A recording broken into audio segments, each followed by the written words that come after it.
uang-uang hasil tindak pidana yang kami kira atau kami duga hasil tindak pidana, kemana saja uang itu mengalir, itu akan kita cari, kita telusuri. Dan siapa saja atau pihak mana saja yang menerima, tentu juga akan kita konfirmasi, ya. Jadi kemanapun, apakah itu ke lembaga privat atau ke lembaga yang lain dibelikan, misalkan.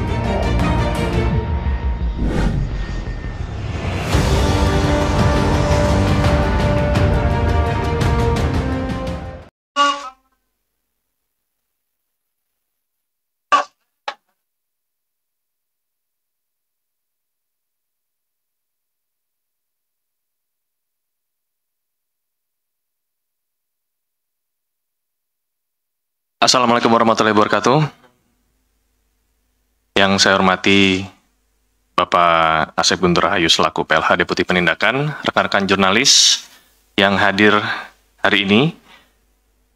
Kali ini kami akan mengumumkan terkait penahanan tersangka dugaan tindak pidana korupsi terkait pengadaan barang dan jasa di lingkungan Badan SAR Nasional atau disingkat Basarnas tahun anggaran 2012 sampai dengan 2018. Untuk penyampaian selanjutnya akan kami serahkan ke Bapak Asep. Silakan, Pak. Bismillahirrahmanirrahim. Assalamualaikum warahmatullahi wabarakatuh. Selamat sore dan salam sejahtera bagi kita sekalian. Yang saya hormati Pak Jubir, Mas Tesa, dan rekan-rekan jurnalis sekalian yang saya cintai dan saya banggakan.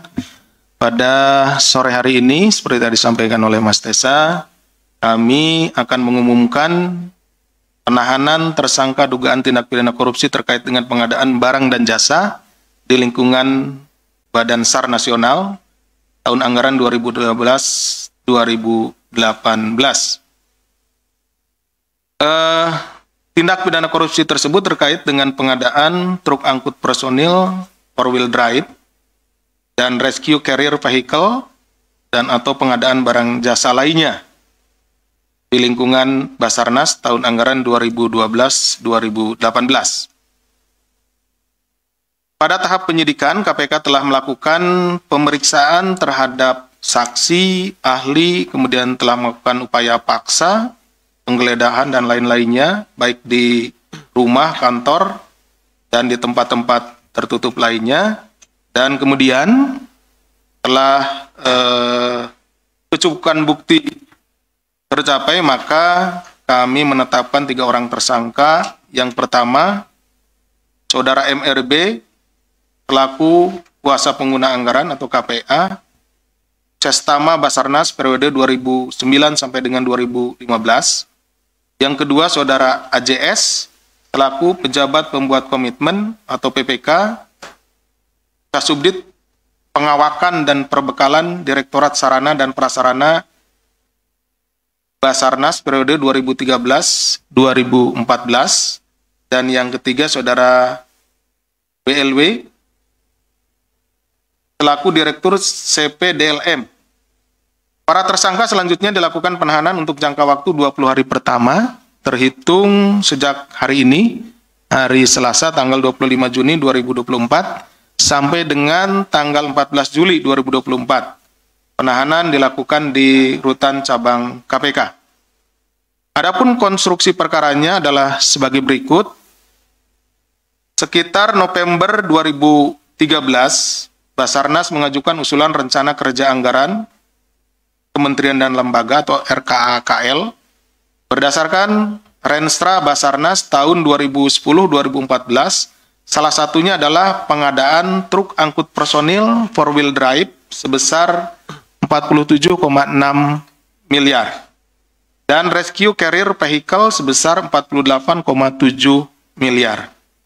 Dalam pengajuan pengadaan truk angkut personil 4-wheel drive dan rescue carrier vehicle diawali melalui mekanisme rapat tertutup yang dihadiri oleh Kepala Basarnas dan para pejabat eselon 1 dan 2. Pada sekitar bulan Januari 2014, setelah DIPA Basarnas ditetapkan, Saudara MRB, pelaku KPA memberikan daftar calon pemenang kepada PPK, ya saudara AJS. Jadi daftar pemenangnya sudah diberikan gitu ya. Padahal lelangnya sendiri belum ini. Karena ya. Dan tim Pokja pengadaan Basarnas atas pekerjaan-pekerjaan pengadaan barang dan jasa tahun 2014 yang akan dilelang. Jadi sudah duluan ditentukannya siapa nanti akan jadi pemenangnya. Termasuk tentunya pekerjaan pengadaan truk angkut personil 4-wheel drive dan rescue carrier vehicle yang akan dimenangkan oleh PT TAP, yaitu perusahaan yang dikuasai dan dikendalikan oleh saudara WLW, Direktur CP Delima Mandiri. Jadi modusnya adalah ketika DIPA-nya sudah ada, sudah ditentukan, lelangnya belum, tapi sudah ditunjuk perusahaan mana yang akan nanti menjadi pelaksana atau pemenang dari lelang. Kemudian pada bulan Januari 2014, saudara AJS selaku PPK menyusun HPS pengadaan truk angkut personil 4-wheel drive dan rescue carrier vehicle menggunakan data harga dan spesifikasi yang disusun oleh saudara RKH yang diketahui merupakan pegawai dari saudara WLW selaku Direktur CP DLM. Jadi penyusunan HPS yang harusnya itu dia survei sendiri gitu ya, cari ke pasar harganya dan lain-lain, atau cari ke mungkin ATPM kalau ini untuk angkutan ya truk, tapi ini disusunkan sendiri oleh perusahaan yang telah ditunjuk gitu ya. Tentunya dengan demikian ya semua nanti akan diarahkan kepada perusahaan tersebut. Hal ini tidak sesuai dengan ketentuan Perpres nomor 54 tahun 2010 tentang pengadaan barang dan jasa pemerintah pasal 66 ayat 7. Penyusunan HPS didasarkan pada data harga pasar setempat yang diperoleh berdasarkan hasil survei menjelang dilaksanakan pengadaan. Tadi seperti yang saya sampaikan. Jadi bukan berasal dari vendornya itu sendiri, tapi memang panitia lelang itu harus mencari sendiri, survei ke pasar, bagaimana harga di pasar, atau tanya kepada misalkan ATPM dari kendaraan tersebut. Kemudian pada bulan Februari 2014, saudara WLW, Direktur CPDLM mengikuti lelang pengadaan truk angkut 4-wheel drive dan rescue carrier vehicle menggunakan bendera PT TAP dan perusahaan pendamping PT ORM dan PT GIM. Jadi perusahaan pendampingnya juga sudah disiapkan. Jadi lelangnya itu benar-benar memang dari awal sudah dikondisikan, pemenangnya sudah ditunjuk, untuk HPS-nya sudah dibuat sesuai dengan yang dibuat oleh PT yang akan memenangkan itu. Kemudian untuk pendampingnya juga, karena memang untuk lelang tidak satu, ya tidak hanya satu. Jadi ini ada 3. Jadi yang pendamping, PT pendampingnya juga sudah disiapkan seperti itu.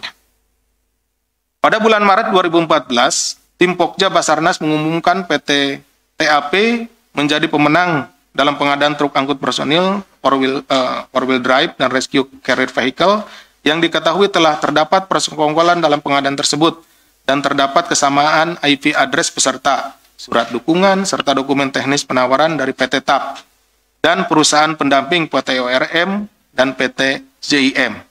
Sekitar bulan Mei 2014, PT TAP menerima pembayaran uang muka pekerjaan truk angkut personil 4-wheel drive sebesar 8,5 miliar dan pembayaran uang muka pengadaan rescue carrier vehicle sebesar 8,7 miliar. Bulan Juni 2014, saudara MRB menerima uang dari saudara WLW sebesar 2,5 miliar dalam bentuk ATM atas nama WIW. Jadi yang bukan uang cash, sudah diisi dulu, ATM-nya diserahkan gitu ya. Seperti itu. Dan slip tarik tunai yang telah ditandatangani oleh saudara WIW. Jadi slipnya sudah ditarik tunai, sudah ini tinggal dicairkan nih, seperti itu. Saudara MRB menggunakan uang dari saudara WLW sebesar 2,5 miliar tersebut untuk membeli ikan hias dan belanja kebutuhan pribadi lainnya. Jadi kita sudah susuri bahwa uang yang ada di ATM dan yang ada di slip tadi, slip penarikan yang sudah tinggal mencairkan, itu kemudian ditarik dan dibelikan kepada kebutuhan pribadinya termasuk membeli ikan hias. Hal ini tidak sesuai dengan Perpres nomor 54 tahun 2010 tentang pengadaan barang dan jasa Pasal 6 huruf H, para pihak yang terkait dalam pelaksanaan pengadaan barang jasa harus mematuhi etika, tidak menerima, tidak menawarkan, atau tidak menjanjikan untuk memberi atau menerima hadiah, imbalan, komisi, rabat, dan berupa apa saja atau kepada siapapun yang diketahui atau patut diduga berkaitan dengan pengadaan barang dan jasa. Seharusnya saudara MRB tahu bahwa saudara MLW ini adalah pemenang, gitu ya, pemenang lelang. Dan lelangnya juga tadi direkayasa. Berdasarkan laporan hasil audit perhitungan kerugian keuangan negara oleh BPKP, ditemukan kerugian keuangan negara sebesar 20,4 miliar. Jadi dari dua pengadaan tersebut, kerugian keuangan negaranya sekitar 20,4 miliar dalam kegiatan pengadaan truk angkut personil, four-wheel drive, dan rescue carrier vehicle. Atas perbuatan para tersangka disangkakan pasal 2 ayat 1 atau pasal 3 atau pasal 18 Undang-Undang Nomor 31 Tahun 99 tentang pemberantasan tindak pidana korupsi sebagaimana telah diubah dengan Undang-Undang Nomor 20 Tahun 2001 tentang perubahan atas Undang-Undang Nomor 31 Tahun 99 tentang pemberantasan tindak pidana korupsi junto pasal 55 ayat 1 ke 1 KUHP. Demikian yang bisa kami sampaikan. Terima kasih. Assalamualaikum warahmatullahi wabarakatuh. Kami kembalikan kepada Pak Jubir. Baik, terima kasih banyak Pak Asep. Untuk selanjutnya kami memberikan kesempatan 3 pertanyaan terkait kasus yang penahanan ini. Jadi tidak keluar dari kasus yang penahanan ini. Nanti selesai itu baru rekan-rekan kita kasih kesempatan untuk kegiatan doorstop. Nah, kita mulai dari Mas Mario dari Metro TV, silakan. Ya, terima kasih atas kesempatan waktunya. Ya, saya ingin menanyakan, ini kan ada salah satu tersangka di sini,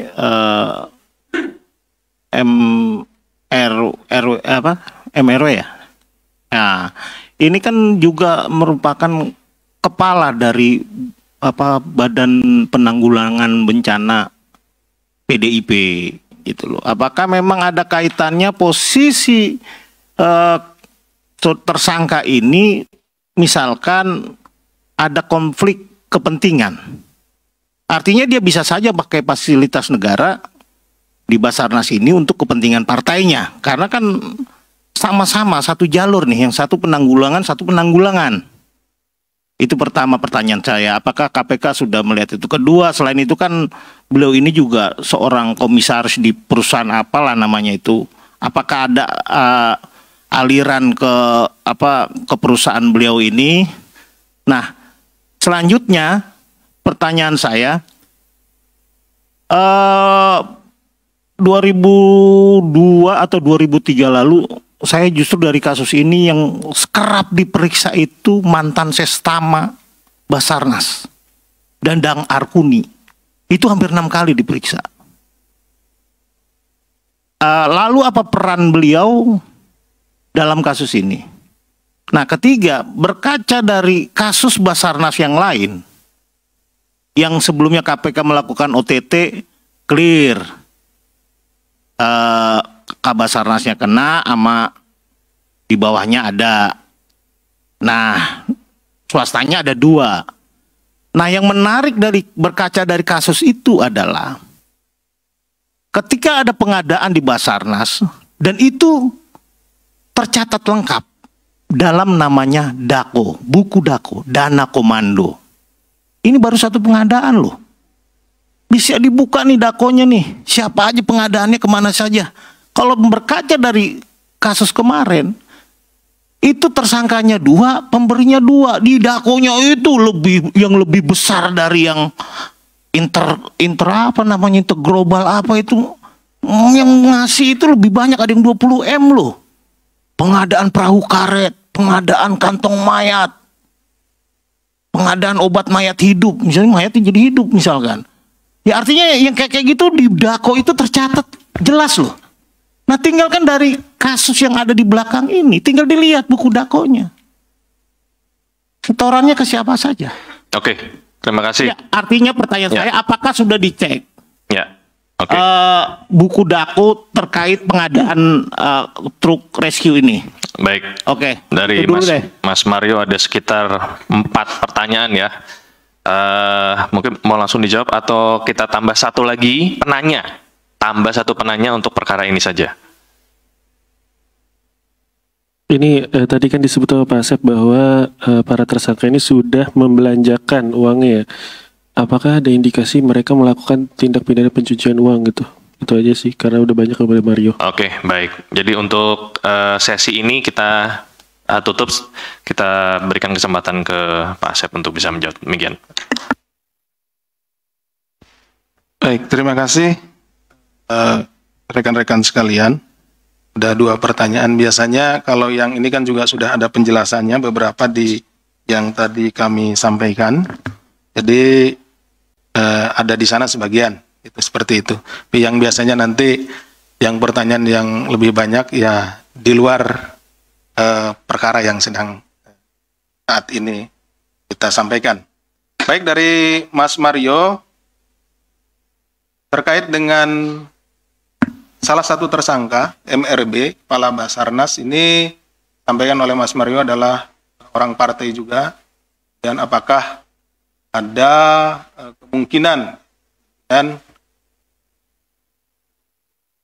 apakah itu mungkin juga fasilitas, uang, dan lain-lainnya mengalir ke partai seperti itu kan ya, Mas Mario. Ya tentunya kami di dalam melakukan pemeriksaan atau penyidikan, setiap penyidikan tidak hanya di perkara ini saja, kita juga tentu akan menggunakan metodologi seperti yang sering saya sampaikan adalah follow the money. Tidak hanya diterapkan di TPPU-nya, tetapi pada saat penanganan perkaranya sendiri, itu ya kita gunakan. Jadi uang-uang hasil tindak pidana yang kami kira atau kami duga hasil tindak pidana, kemana saja uang itu mengalir, itu akan kita cari, kita telusuri. Dan siapa saja atau pihak mana saja yang menerima, tentu juga akan kita konfirmasi ya. Jadi kemanapun, apakah itu ke lembaga privat atau ke lembaga yang lain dibelikan misalkan properti dan yang lain-lainnya, dan orang yang terkait akan kita minta keterangan. Jadi sejauh ini tentunya kami juga belum menemukan, dan tentunya kalaupun nanti kami menemukan, tentu siapapun akan kita minta keterangan untuk kita periksa. Kemudian apakah ada aliran dana juga ke perusahaannya, karena Mario menyampaikan tadi MRB ini juga jadi komisaris ya di perusahaannya. Yaitu tadi Mas, kita juga akan terus menggali apakah nanti ada aliran ke sana, ya tentunya kalau ada kita juga akan minta keterangan. Kemudian tahun 2002, 2003 apa 2022 nih? 2022-2023 ya. Yang diperiksa saudara DA ini berapa kali. Jadi begini, seringkali kita memerlukan keterangan saksi, apalagi saksi itu yang memang kita bisa sebut saksi kunci. Itu orang-orang yang memang mengetahui banyak terkait tindak pidana yang sedang kita lakukan penyidikan. Itu akan kita minta keterangan biasanya berulang-ulang. Kenapa? Karena misalkan rentang 1 hari kita menggali informasi, tidak atau belum seluruhnya informasi yang ada pada saksi tersebut bisa kita gali. Sehingga kita juga memberikan kesempatan untuk pada saksi tersebut untuk kembali dulu. Nah, atau bisa juga di dalam perjalanannya kita memeriksa saksi A misalkan, kita anggap saksi ini sudah oke, kita sudah memerlukan atau sudah mendapatkan informasi yang kita temukan. Kita kembalikan saksinya ya. Tapi setelah kita memeriksa si D, ternyata ada lagi informasi yang perlu digali dari si A gitu, terkait si D ini. Kita pasti akan memanggil kembali. Jadi beberapa orang atau beberapa kali seorang saksi itu dipanggil, itu tentunya terkait dengan seberapa banyak informasi yang akan kita minta atau akan kita gali dari orang tersebut. Dan ada beberapa kali orang tersebut berada dalam misalkan sebuah situasi di mana situasinya berbeda-beda gitu. Sehingga kita akan mengecek satu yang pertama, kemudian mengecek lagi satu kedua, mengecek lagi satu ya, seperti itu. Kemudian terkait dengan OTT, ini memang sebetulnya perkara awalnya ini lebih dulu. Tapi kemudian ada OTT, ya kita tangani yang OTT-nya dulu. Karena OTT kan juga kita menangkap orang, kemudian juga menangani, dan kita ada batasan karena kita sudah menahan. Itu sebetulnya ini lebih duluan ya. Betul apa yang disampaikan oleh Mas Mario tadi, ada buku dakonya. Itu juga menjadi salah satu yang kita coba untuk pelajari gitu. Di dalam buku tersebut yang mungkin juga Mas Mario sudah dan rekan-rekan juga dapat informasinya karena kan sudah sidang ya. Sidang yang OTT tersebut itu ada uang masuk, kemudian uang keluar, uang masuk dari beberapa tempat, karena OTT itu kan hanya memotret atau hanya pada satu kejadian saja gitu. Sedangkan kejadian-kejadian sebelumnya itu banyak yang tercatat di buku tersebut. Nanti tentunya temuan-temuan di dalam persidangan itu ada yang namanya laporan perkembangan penuntutan, gitu ya. Ketika dalam persidangan ditemukan peristiwa pidana lain, khususnya tindak pidana korupsi, dan jaksa, ya, JPU kita menganggap bahwa memang peristiwanya ada, itu akan dibuatkan laporan perkembangan penuntutan, dan kita akan ekspos di pimpinan, dan kalau memang pimpinan dan forum ekspos menyatakan bahwa itu layak untuk naik penyidikan, maka itu akan dibuka penyidikan yang baru. Jadi tunggu saja Mas Mario. Kemudian yang terakhir ini terkait dengan TPPU, tentunya selalu ada. TPPU merupakan penanganan perkara terakhir gitu. Jadi yang akan mengcover seluruh perkara pidana. Jadi begini, kalau di perkara tindak pidana korupsi itu masih ada tindak pidana korupsi lainnya yang dilakukan oleh subjek yang sama, ya, subjek hukum atau orang yang sama, tentu kita akan menunggu sampai perkara-perkara yang korupsi yang ini juga kita tangani, kita temukan semuanya. Kenapa? Karena TPPU itu akan melingkupi semuanya, semua perkara itu. Karena kalau misalkan sekarang perkara yang A sudah ada TPPU-nya, perkara yang B sudah, nanti kemudian dibuat lagi TPPU-nya. Itu di persidangan juga tentunya akan memerlukan waktu yang lama dan tidak efektif seperti itu. Jadi TPPU pada umumnya untuk kita lakukan setelah semua perkara itu, perkara yang dihadapi oleh orang yang sama, itu semuanya kita tangani. Baru yang terakhir kita TPPU. Terkait dengan yang ini, ya kemungkinan selalu ada, nanti pada saatnya kita akan sampaikan. Itu mungkin yang bisa disampaikan. Baik. Mas Tesa, terima kasih. Terima kasih banyak Pak Asep. Rekan sekalian, untuk sesi tanya jawab di perkara ini kita sudahi. Kita berikan kesempatan untuk para tersangka bisa menunggu di ruang sana, Pak.